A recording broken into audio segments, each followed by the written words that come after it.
a guide you to update Instagram account with new features. So let's see how. You can go to Instagram. There you think that Instagram has new features, but you can't see them. So you can go to App Store or Play Store, and there you can search for Instagram. So if it shows you update, you make sure you tap on update. Now my Instagram is up to date, so it's showing me open.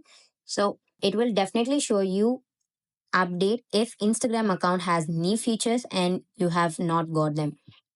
Or otherwise, you can go to the Google. You can type on Instagram.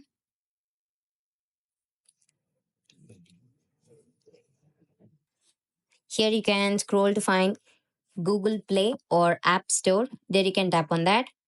And here it will show you update or open. So if it shows you update, make sure you update your Instagram account. This is how you can update your Instagram. Thank you.